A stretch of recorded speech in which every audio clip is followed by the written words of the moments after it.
I love the fact that you take a secondary product, pork shoulder, jowl, whatever it might be, and turn that into a premium product. Like, if you know, but I like the fact of you buy a product at $7, $9, and then you can put a skill to it and you can sell it for $39. I like that. You're paying for the skill.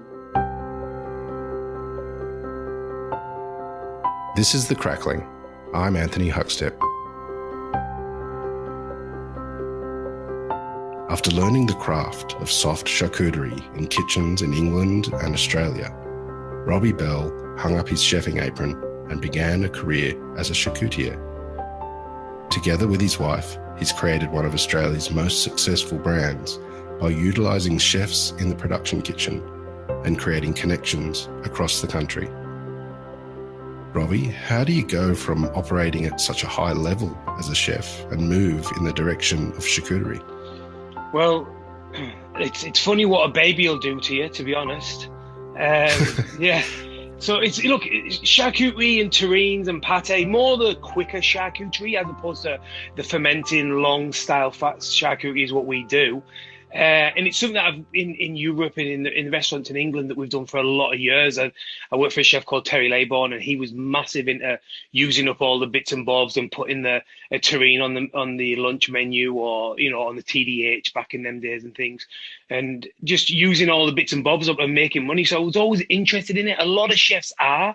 You probably find, it's very crafty, it's very skill-based, turning a secondary product into a premium product. It's more chefs really enjoy doing that thing. So, it was something that I always loved. And then we had a baby, and I did a few business plans to boil it up a little bit, and decided that this was an opportunity for a business. And that's how we got to where we are now, basically. Making the step and the leap is one thing, and having a bit of that background, but what was it like with the product development? Was there a lot of errors and mistakes before you made the leap? Well, I was actually quite lucky because I've had a lot of recipes over the years. I've picked up heaps of recipes. Friends that have worked in different places, the recipes from Terry Laybourne, a lot of the recipes around Europe that a lot of the chefs use the same pate recipes and whatnot that get passed from kitchen to kitchen.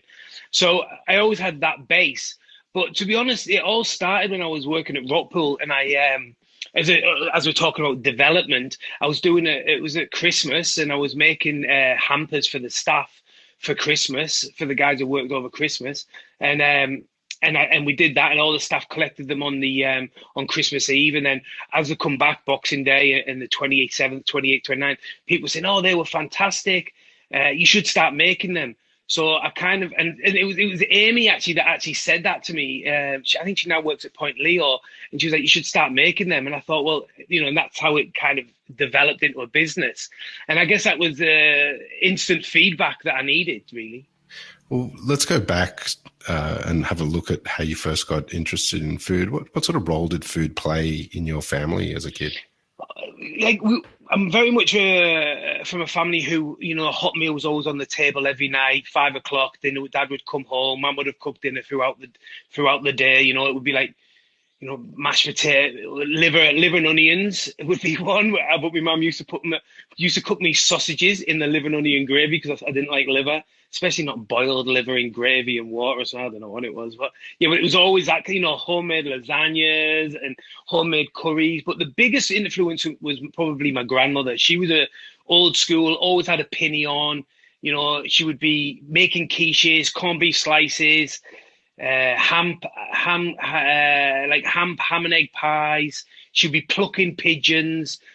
Someone would drop salmon off. I've got two of my family members who actually used to work on the trawlers, so on the boats, on the trawler ships. And so there'd be fish getting dropped off all the time.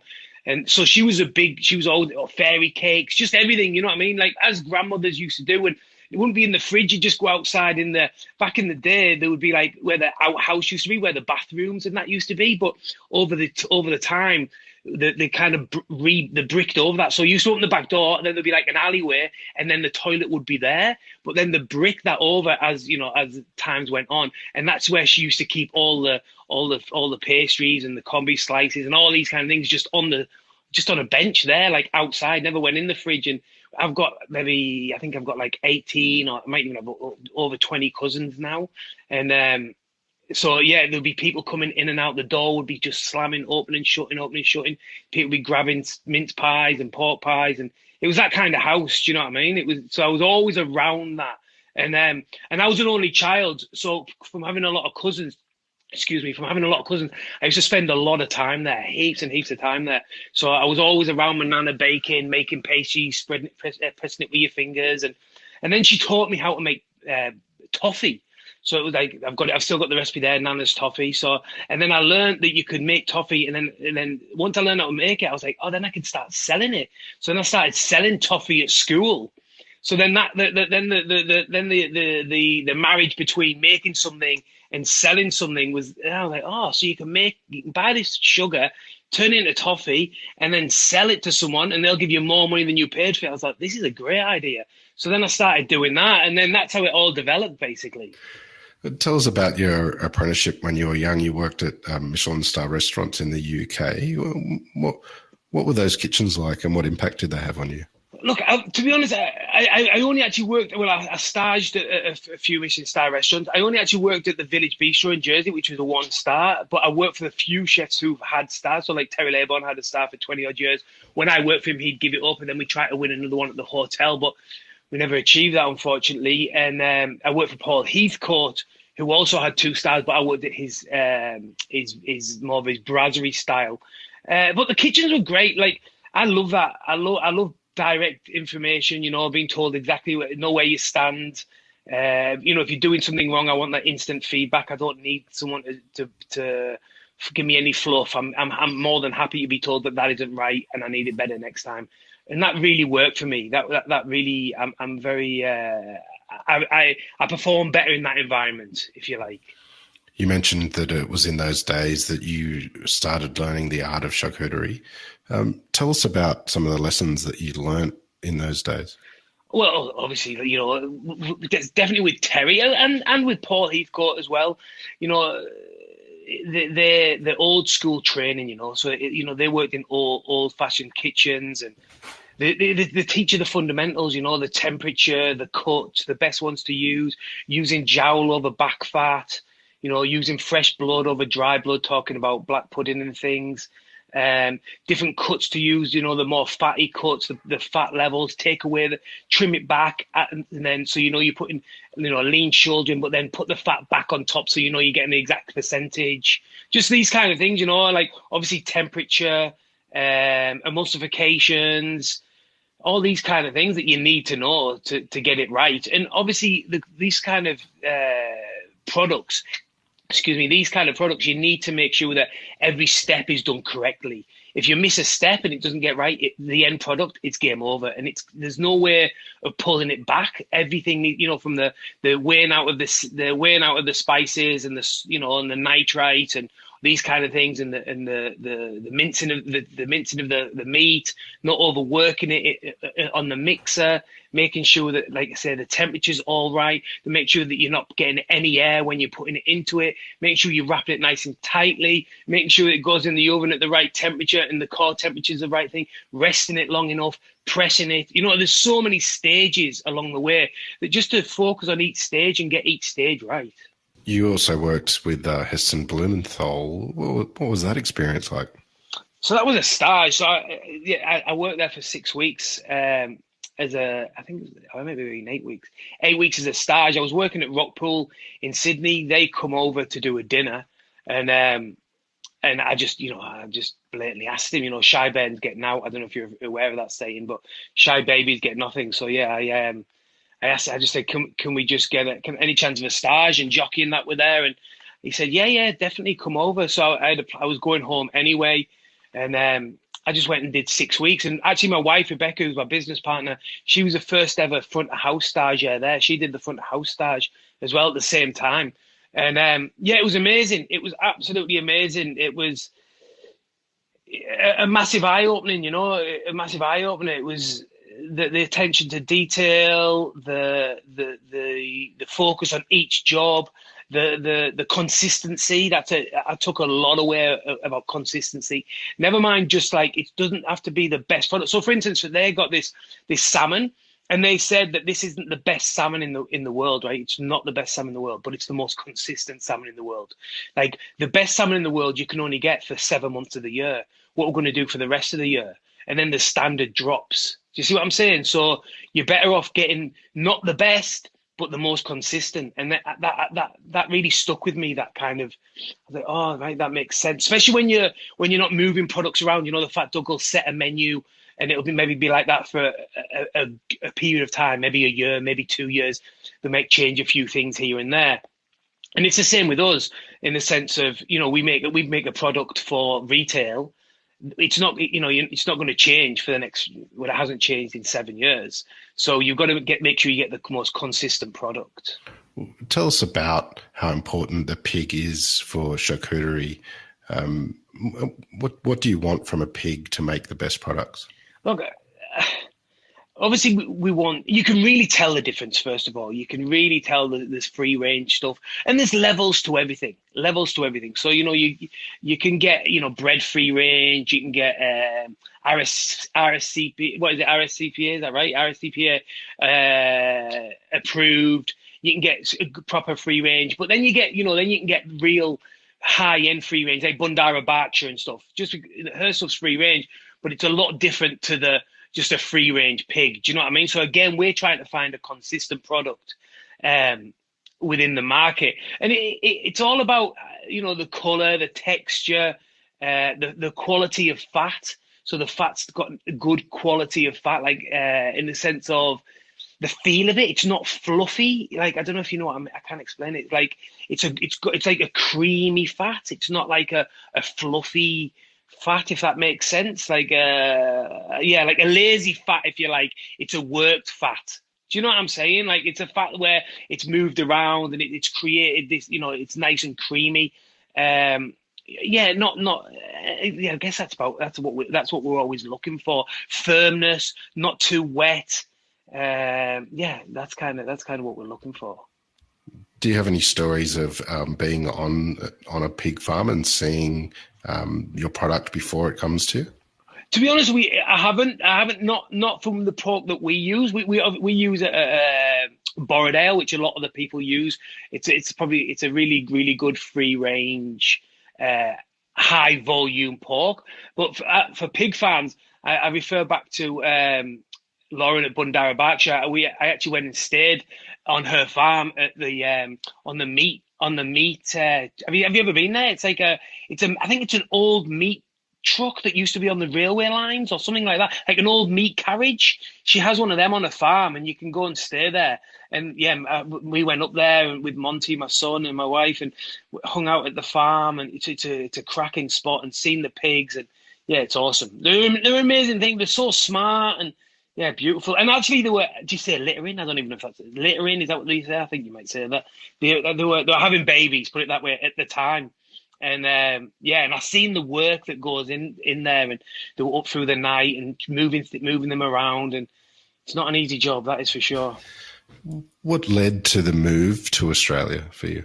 I was actually meant to be going to Canada, and then it all fell through last minute. And a friend of mine, Tom Anglesey, was working at Rockpool on George, and he said, "Why don't you just come out here instead?" So we kind of turned on our heels and decided to go, what is it, east instead of west? Is that right? I hope that's right. I made myself look stupid. But yeah, we decided to go east.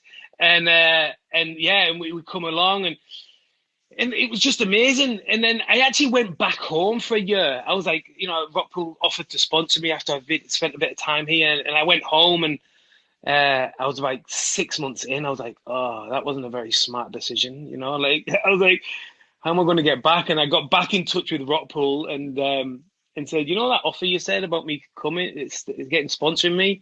And they're like, yeah. I said, is there any chance of me taking you up on that? Like 6 months later, and luckily enough, they were kind enough to do that. So yeah, I was. It was by luck, but you know, I guess you make your own luck, and what a choice it was to come here. You spent time in Key as well as part of the opening and part of the opening team for Rockpool Bar and Grill in Sydney. Tell us about the experiences of those restaurants and what impact they had on you. Well, they were very different. They were very, very different. You know, at Key, it's incredibly refined, and obviously at Bar and Grill, it's a steakhouse. It's an Australian style steakhouse. But yeah, Key was it was amazing.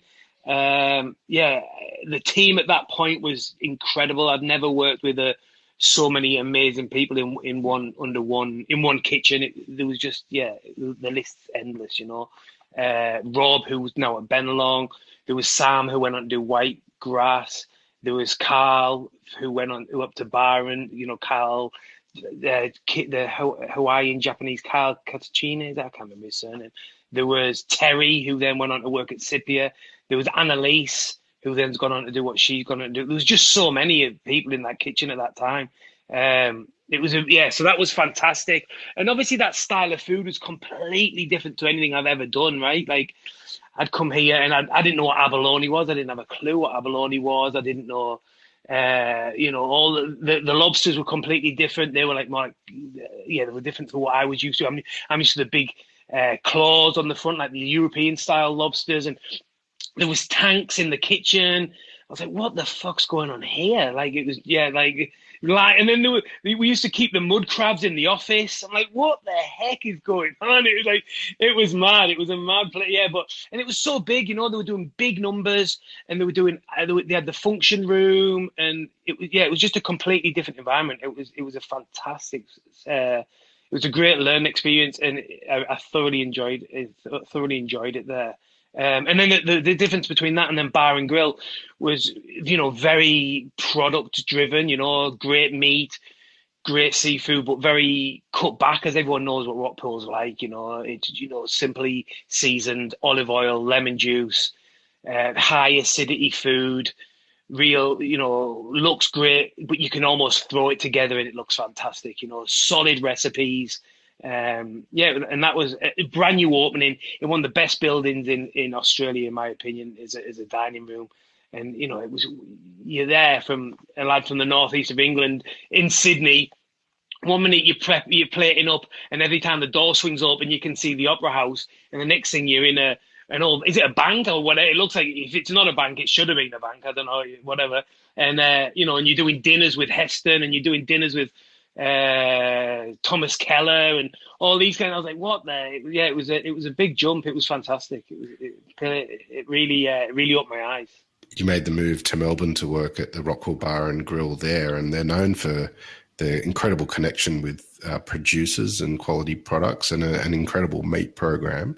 What's some of the pork dishes that you had on the menu at the time that you were there? We used to do this. The one with the well, we did all of them as well. I think, like the suckling pig with the mustard fruit and the balsamic. That was a lovely dish, and you'd get like a different cut all the time. So you do the whole animal, and then you give two different bits of a primary and a secondary. We used to do some. What else did we do with the pork? It was but just moving away from there, just really quickly from Rockpool. Obviously at Key there was the pork belly with the abalone. That was obviously a famous pork belly dish that they used to do at Key. That was amazing as well. And I guess and then the one, like I said there, the suckling pig, we used to do at Rockpool. But some of the other ones that I've done, you know, the black pudding that we used to do at Heathcote, that's an absolute classic. Heathcote's dish, the black pudding with the grilled tomato and the poached egg. That was an amazing. We used to sell literally hundreds and hundreds of them. Very sweet. It's made with a reduction, you know, sugar and vinegar reduction, sultanas and different spices through it. It's a beautiful black pudding. And then when I worked for Terry, we used to do like a lot of pork dishes, a lot of things 3 ways or whatever. And we used to do like a piece of belly and then maybe a chop. And then we used to like get these, you know, the apples that are in kids' packed lunches, like baby apples. You know the ones I mean? They're small apples. And we used to core them out, and then we fill that with a farce. And we used to bake the whole apple with the farce running through the middle of the apple. And we used to serve that as a garnish and different, you know, and move the elements around. It was all, yeah, that was awesome. There's been many dishes, many pork dishes. You started City Larder quite a few years ago now, and it's available all over the country. The success is incredible. What's some of the key products that have been the foundation for that success? Definitely the pork. Here we go, pork. But the pork and pistachio, the free range pork and pistachio terrine. It's super clean. It's super approachable. Kids can enjoy it. It's not overly gamey. It's not overly spiced. It does definitely rely on the pork being the best quality you can get. A real subtle spice, but definitely like the nice sweetness of the meat, and with the iron, the gaminess of the liver, but all balanced out really approachably, if that's even a word. But it makes it very easy for people to enjoy. So that's definitely one of the big best sellers. And then the chicken liver pate is definitely the best seller. And we weren't even going to make a chicken liver pate, to be honest. It was Rebecca that said that we should do one. I said, there's so many out there. Why would we do a chicken liver pate? And she was like, well, let's just make the best one. So that's what we went out to try and achieve. And, in my opinion, that's what we've done. A lot of your products, whether it's a rillette or a terrine or a pate, are made in traditional European restaurants. But how different is your setup compared to, say, a commercial kitchen? What's the crew like there, and what's the mode of operation compared to a commercial kitchen? Yeah, well, look, to be honest, all our people that work for us are chefs. They've all worked. I'm going to say like 95% of them have worked at Rockpool at some point or another. We've got Zach, who was the head chef at Rockpool. We've got Chris B, who used to be the head chef at Rockpool. We've got James, who's a sous chef with Zach at Rockpool. Dickie was at Spice Temple. Yoshi was in the fish room at Rockpool. So we've got a lot of.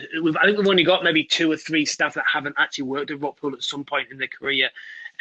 So it's very much similar, and I really believe in that philosophy. And then this is just the truth. Our strategy for recruitment is trying to get people who are maybe a little bit over the industry, maybe the partners, maybe work Monday to Friday, maybe they've got children and they don't want to work nights. There's many elements that prevent people from wanting to keep working weekends and night shifts and these kind of things. So that's what we try and do. We try and get them guys. So to answer the question, the actual mentality of the kitchen is very, very similar. It's still because it's all chefs, and we don't just have like workers, if you like, inverted commas. It's not like a big production. It's all, we have a lot of people who are thinking about what they're doing, and that's what creates the consistency. And obviously food, things change. The onions might be a little bit wetter because they've been stored differently or whatever it might be. But we have the people there to be able to react to these situations. But all that said, what we do is, because we focus on a few products, you can really, streamline what you're doing, and you can make it incredibly efficient. Like terrines and pate and things that are pretty awkward to make in kitchens, right? Like there's a lot of processes.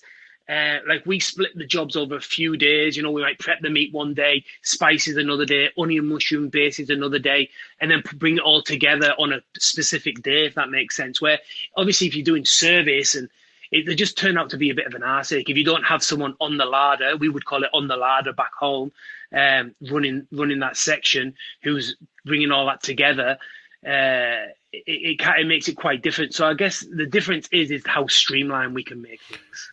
City Larder has had incredible success, but give us a sense of what the growth has been like. How big is the company now, and what's the growth experience been like for you?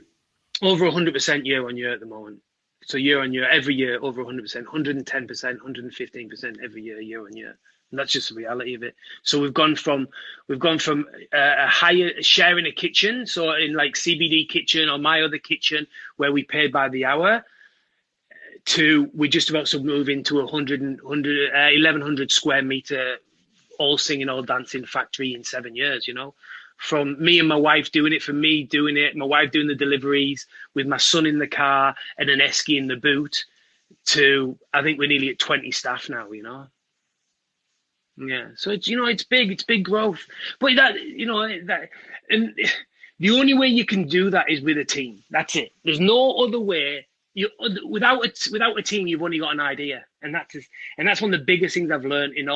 And probably Khan from Rockpool was probably the main one that taught me that you've got to look after the team. The team is what will be able allow you to create what your vision is, right? Do you know what I mean? So it's all about the team. We have an amazing team, absolutely an amazing team that we really love, respect, and we couldn't do enough for, you know. What are you most proud of the journey of City Larder so far? Probably Rebecca. Rebecca's done an amazing job, absolutely amazing job. My wife Rebecca, she runs the operations. Without her, there's absolutely no two ways about it. Without her, it doesn't run. Like, it just doesn't. Like, you know, I can create everything, no problem. And that would all still happen. But like the way that her attention to detail, to replying to emails, to, you know, just everything, you know, she's really on the ball. Like I always say, we've got the best. Like everyone's like, oh yeah, I'm telling you, we've got the best in that position. There's no one better out there, in my opinion, and I genuinely mean it. There's no one better out there. What's next for you? I know you've had year-on-year growth, and you've got the new facility. What's the plans for City Larder moving forward?